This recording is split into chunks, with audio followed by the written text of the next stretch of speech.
Imagine getting paid just for sharing your thoughts on products and services you use every day. With Survey Junkie, it's that simple.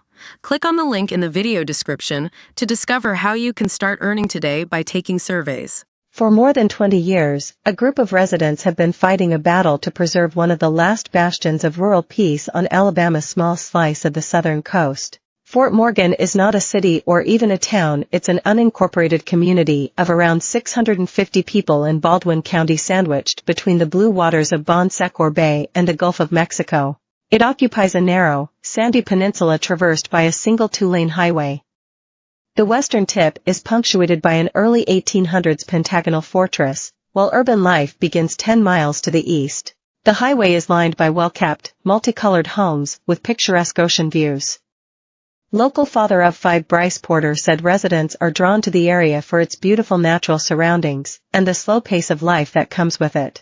But this came under threat in 2003 when residents woke up one morning to find that the highway had been annexed to a city overnight, impacting the residents living on it as well as those on the tiny tributary roads, which trail off towards the beach. The city of Gulf Shores was behind the annexation, after officials there were approached by real estate developers who wanted to expand their condominium empire from the neighboring tourist city into Fort Morgan. State Senator Chris Elliott said Gulf Shores is the fastest-growing city in Alabama, and tensions between the growing metropolis and some Fort Morgan residents have been a constant since the 21st century. Judges at the Supreme Court of Alabama repealed this in 2013 after years of legal wrangling by furious residents. But this wasn't the end of their battle.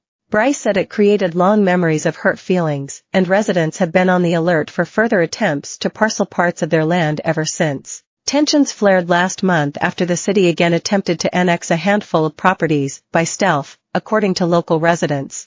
The annexation only involved 16 properties owned by 8 people who had all agreed to be part of the city of Gulf Shores to take advantages of the superior services there, including the schools. But politicians attempted to seal the deal through the back door without properly consulting the neighbors it would impact, according to Porter, who launched a petition against it with 1,500 signatures. Porter said the abhorrent legislation was introduced surreptitiously through a short-running notice in the local paper, which did not include a map of the area which would be affected and without consulting the wider community. It rankled me, Porter told DailyMail.com.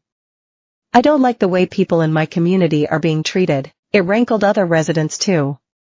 Porter said the Fort Morgan Civic Association called 2 meetings about the move and how they could resist it. He said meetings are normally only attended by 20 people or fewer, but 75 people turned up to the first gathering and more than 100 came to the second. People were shouting. Anger was the primary emotion, Porter said. It's not selfishness, he added. We are a very giving community of people. When Hurricane Sally hit in 2020, there was a massive amount of damage. People helped other people like I've never seen in my life.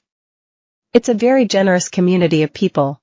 I respect the property rights of my neighbors, but there should be a community conversation. Porter said it's also a safety issue, since Fort Morgan isn't equipped to handle an influx of tourists which selling off parcels of land could give rise to. While it's mostly a quiet retreat for the handful of visitors who do holiday there, it's plagued by crowds at spring break, which cause a danger on the highway. Porter said his wife and kids got into a car accident after a spring breaker illegally rode a golf cart down the middle of the highway some time ago. He pointed out that the 16 properties who wanted to join Gulf Shores aren't contiguous with the city limits, so their incorporation would essentially make them a city island bubble within Fort Morgan. Porter said that residents are worried that Gulf Shores businessmen would build rental cottages, and possibly even high-rises, leading to rapid commercial development. We don't want to live on Gulf Beach Boulevard, Part 2, Porter said. Joe Emerson, president of the Fort Morgan Civic Association, said it's not about the small number of houses defecting.